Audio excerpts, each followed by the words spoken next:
Today's scenario is life is like a ball game being played each day, and Jesus is at the home plate and he's waiting for you there. That's what we say. Life is like a ball game being played each day. Today's tutorial. Well, we have the baseball diamond out here. As you can see, we're behind the gates because of the crown virus that has immobilized many of folks on planet Earth. But that's today's message too. Jesus is at the home plate. Yes, the home plate's right over there. But the home plate's in your heart and your mind, and Jesus is waiting for you there. In this game of life, you do have the enemy. He's out there doing his best to strike you out because he's playing just the same. You're trying to make it to first base. You're trying to make it to second and third and home. And you know Jesus is at the home plate and he's waiting for you there. We got the stands. We got the people in the stands cheering you on. But here in this game of life, you got to come to practice to learn how to live this game of life. You got to learn when is it time to slide? When is it the appropriate time to throw a slider? When is it the appropriate time to dig your heels in and take your cleats and go high? When's the appropriate time to talk back at the umpire? When's the appropriate time to wait on your calling that you may be able to come in and be a pinch runner, a pinch hitter, or replace somebody in the outfield that got injured?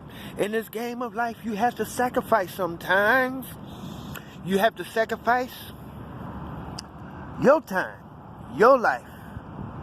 And here we have it called bunt for sacrifice, to bring the man over, and a sacrifice fly, and squeeze, and a lot of different ways to sacrifice yourself to get somebody over the hump.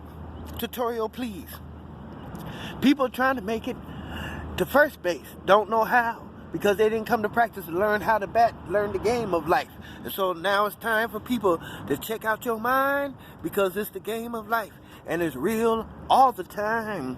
Each and every day with Jesus is sweeter than the day before, because the sun has risen and hidden behind the clouds, but they're still there. And we just want to let you know, if you're in school and haven't been to school lately, or you don't want to go to school, school's coming to you. If you didn't practice, then welcome to class, because we practice daily on how to present ourselves unto the Creator, because Jesus is at the home plate and he's waiting for you there. Remember, you have temptations and the sin of life, and if you shall pass and you'll make it in. We got Solomon, he's the umpire, he's calling the game, one of the wisest person in the world, and richest too. But nonetheless, you got to depend on faith. He's our catcher, catching the ball game. Oh yeah, you need some faith to run this race with patience. The race that have been set before you, with Jesus leading and guiding you all the way into this field that you come to the bullpen. We have you in the holding stock. You on deck. Come on now. The revelator, John the Baptist.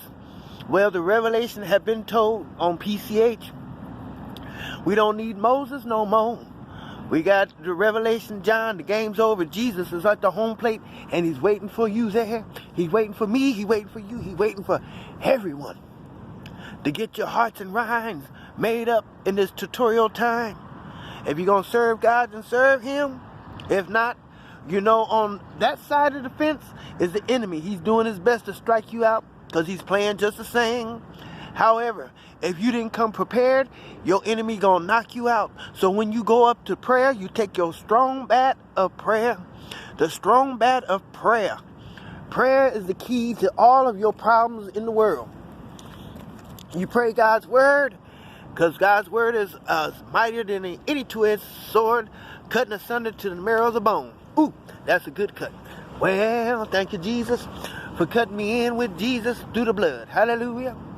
So, we got to remember, brothers and sisters, life is like a ball game being played each day. You got to come to the practice field to practice. So you got to come to school to educate yourself, so you know what to do and how to present yourself amongst the other people on planet Earth and the different spirits that are running around.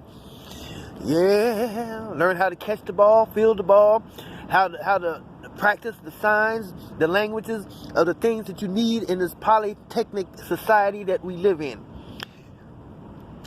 If you're not studying, you must be dead, because school ain't out for no person on planet Earth.